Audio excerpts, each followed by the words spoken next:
As temperatures quickly turn frigid, one organization is working long hours to help keep children and their families warm. In tonight's SIOUX KELOLAND, Travis Fossing tells us how a few blankets have turned into tens of thousands for Project Warm Up.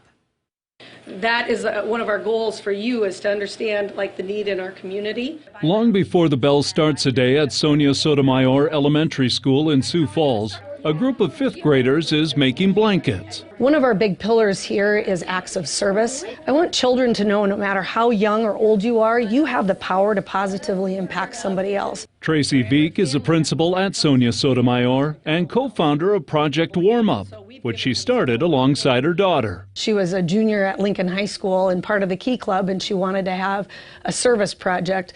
And we were just sitting and talking one day, and we came up with fleece-tie blankets for the kids that were homeless in the Sioux Falls School District. Project Warm Up got its start in 2006 and has created or collected and distributed 32,000 blankets to children and families in need. What started out as a one-day event those first few years, now we have people that are making blankets year-round. I've always been a crafty person. I've been knitting since I was in 5th grade, so it's always just kind of something I've been drawn to. A year later, Bethany Oaks started making blankets at Edison Middle School, where Veek was assistant principal at the time. I would go during any of my free time that I could and just work with the fleece and the blankets. Nearly a decade later, I never thought I'd still be doing this at 21 in my own apartment. She's still making blankets. My apartment is just filled with fleece just all the time, and I'm always looking for sales, and it's just been a blast. I've had my sister help me a little bit, so having her and I be able to work on them together has been really fun. There aren't many middle school or high school kids that will take their allowance and their money from their own jobs and buy fleece for complete strangers, right? Like to do an act of service for complete strangers. She said she's made over 200 blankets in the last couple of years.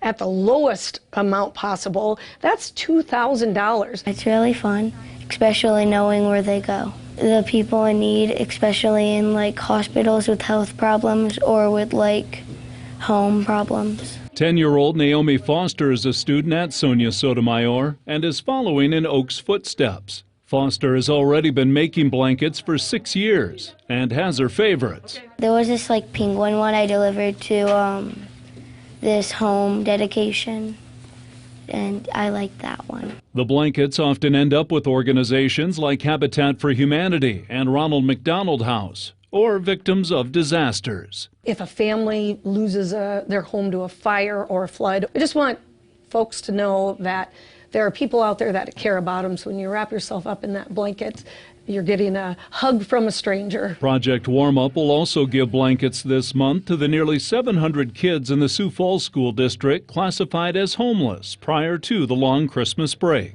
That's 7.5 hours without 2 meals, breakfast and lunch provided, 7.5 hours of heat, of safety, of just a place to belong. And so we really have to keep that in mind, that while some people are having a big celebration, other kids are hungry, cold, and maybe not in the safest environments. Helping kids is the reason Veek and her daughter started Project Warm Up, and it's why she still does it today. We intended to touch a few lives, to hear the stories of people who are impacted by these blankets.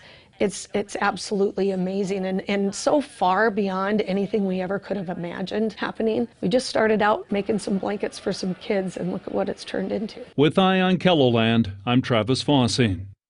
Project Warm Up will host its annual blanket making event Saturday, December 10th at Sonia Sotomayor Elementary. You can drop off completed blankets or stay and help make blankets from 11 to 3 p.m.